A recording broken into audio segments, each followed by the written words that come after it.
Assalamualaikum warahmatullahi wabarakatuh. Selamat malam. Kami dari kelompok 5 ingin menjelaskan rekomendasi mengenai audit pengadaan dan persediaan perpustakaan yang kami lakukan di Akademi Keperawatan Bunda Dewi. Sebelumnya, saya akan memperkenalkan anggota dari kelompok 5, yaitu yang pertama ada Putri Sinta Frederiks dengan NPM akhir 012, Putri Sitohang dengan NPM akhir 016, Aldo Anggi Febriani dengan NPM akhir 025, Paramitra Karolin dengan NPM akhir 076, Muhammad Adil Faruk dengan NPM akhir 011, Yunita Angelika dengan NPM akhir 012, dan Bram Timothy Tariga dengan NPM akhir 006. Untuk penjelasan yang pertama akan dijelaskan oleh rekan saya. Baiklah, penjelasan yang pertama yaitu mengenai profil dari perusahaan yang kami audit, yaitu Akademi Keperawatan Bunda D5.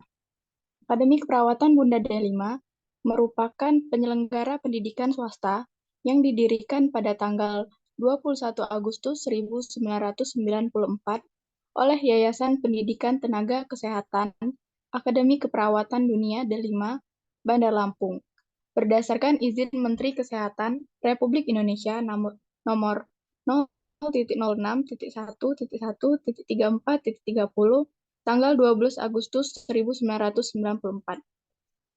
Sejak berdiri hingga saat ini, Akper Bunda D5 menempati kampus seluas 4.000 meter persegi di Jalan Bekal nomor 5 Tanjung Raya, Bandar Lampung, dan merupakan hak milik Yayasan Bunda D5 Bandar Lampung. Institusi pendidikan Akademi Keperawatan Bunda D5 dipimpin oleh seorang direktur yang ditunjuk dan diangkat oleh Ketua Yayasan Bunda D5. Baiklah, sekian penjelasan mengenai profil perusahaan. Selanjutnya dilanjutkan oleh rekan saya.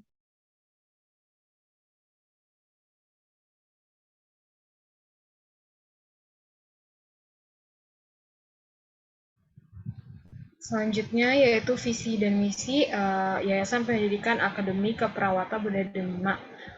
Untuk visinya sendiri, Akademi Keperawatan Bunda Delima memiliki visi yaitu menjadi institusi pendidikan unggul dalam mencetak tenaga perawat terampil, mampu bersaing secara regional maupun global di bidang keperawatan gawat darurat dan kritis di tahun 2027. Untuk misinya sendiri yaitu yang pertama membentuk insan sivitas akademika yang beriman, bertakwa kepada Tuhan Yang Maha Esa. Yang kedua, menyelenggarakan tridharma perguruan tinggi yang berkualitas dan relevan dengan tuntutan masyarakat pengguna jasa perawat di era global.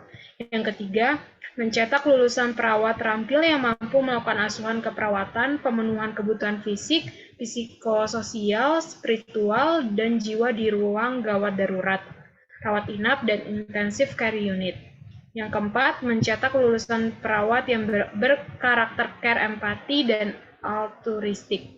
Yang kelima, mencetak lulusan perawat yang mampu bersaing di tingkat regional sampai global, mampu berbahasa Inggris keilmuan. Yang keenam, menciptakan suasana akademi pembelajaran yang mampu mewujudkan visi misi Akademi Keperawatan Bunda Delima.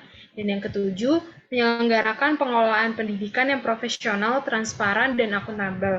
Yang kedelapan, menyediakan fasilitas pembelajaran menunjang visi. Dan yang kesembilan, mengembangkan kemitraan dengan lembaga pemerintah dan swasta unggul, baik regional, nasional, dan internasional. Dan yang terakhir, mengembangkan profesionalisme pendidikan keperawatan kesehatan dan tenaga pendidikan melalui peningkatan jenjang pendidikan dan pelatihan yang berkesinambungan. Sekian pemaparan materi saya, selanjutnya akan dilakukan rekan saya. Selanjutnya di sini ada struktur organisasi dari Akademi Keperawatan Bunda Delima itu yang diketuai oleh yayasan, lalu BPH dan direktur dan lain sebagainya. Untuk penjelasan lebih lengkapnya akan dijelaskan oleh rekan saya. Baik, di sini saya akan menjelaskan tentang pengelolaan Akper Bunda Delima Bandar Lampung. Direkturnya ada atas nama Bapak NS Agus Waluyo MKep SP Kep 3. Wakil Direktur 1 bidang akademik ada NS Ida Yatun Komsa MKep. Wakil Direktur 2 bidang keuangan ada Sopa Medina SEMBA. Wakil Direktur 3 bidang kemahasiswaan ada NS Rahmawati Dian Nurani MKep. Sekretaris Kemahasiswaan ada NS Fitrianti MKep. Kepala LPM ada Prati Mili Dasari SKM MKes. KA Bak ada Arif Nuriman. BAGTU dan Kepegawaian ada Weni Sofura Priliana. BAG Rumah Tangga ada Kak Ariswandi. KA Program Studi ada Yanti Wulandari MKep. Sekretaris Program Studi ada Diana Nasution SKep. Operator Perguruan Tinggi ada Nita Linuria SPD. KA UPPM ada Wijonarko MKes. Sekretaris UPPM ada Hendra Wijaya Putra MKes. KA Unit Laboratorium ada Ruslinawati SKep. Laboran ada Putri Istiqomah AMD. KA Unit Perpustakaan ada Rani Indah Putri AMD. Pustakawan ada Wahyu Anifa AMD. KA Subbak ada Frizianti Fajrin Eskom. Dan BAG Keuangan ada Reni Oktaria AMD. Saya lanjutkan ke rekan saya.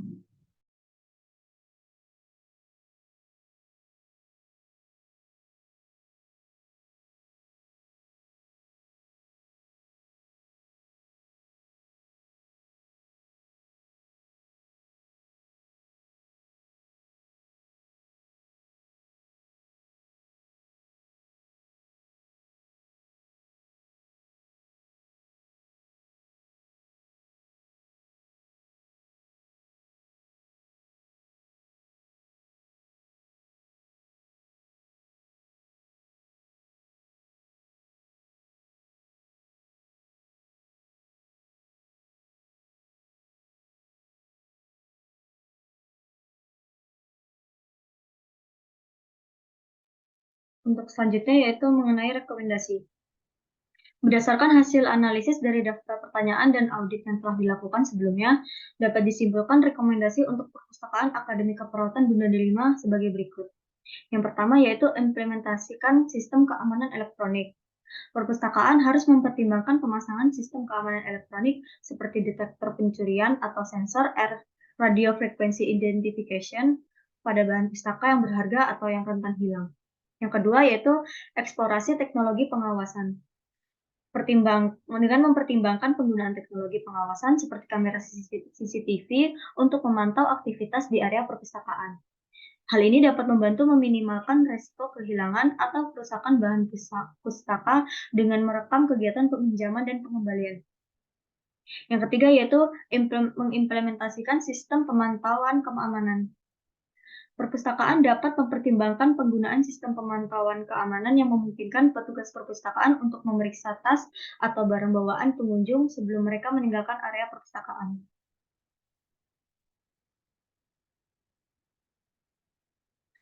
Selanjutnya yaitu untuk akan dijelaskan oleh rekan saya. Terima kasih kepada Putri Sinta untuk rekomendasi yang keempat, yakni tingkatan kesadaran, di mana lakukan kampanye atau pelatihan kepada pengunjung perpustakaan, terutama kepada mahasiswa, tentang pentingnya menjaga keamanan dan kebersihan bahan pustaka. Berikan informasi tentang konsekuensi jika ada bahan-bahan yang hilang atau rusak selama peminjaman. Yang kelima, yakni memperkuat sistem pengembalian dan pencatatan.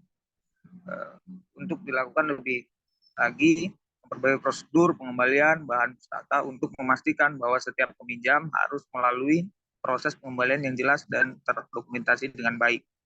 Dan yang terakhir, rekomendasi dari kami, mempertimbangkan sistem keamanan elektronik individu.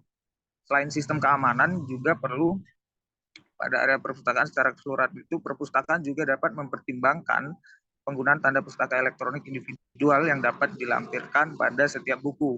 Hal ini memungkinkan deteksi dan pelacakan yang lebih mudah jika ada buku-buku yang hilang atau yang tidak dikembalikan.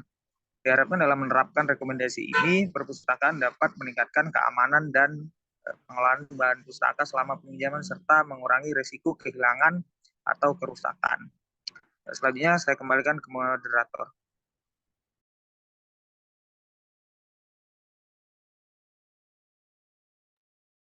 Sekian pemaparan profil dan rekomendasi dari audit yang telah kami lakukan.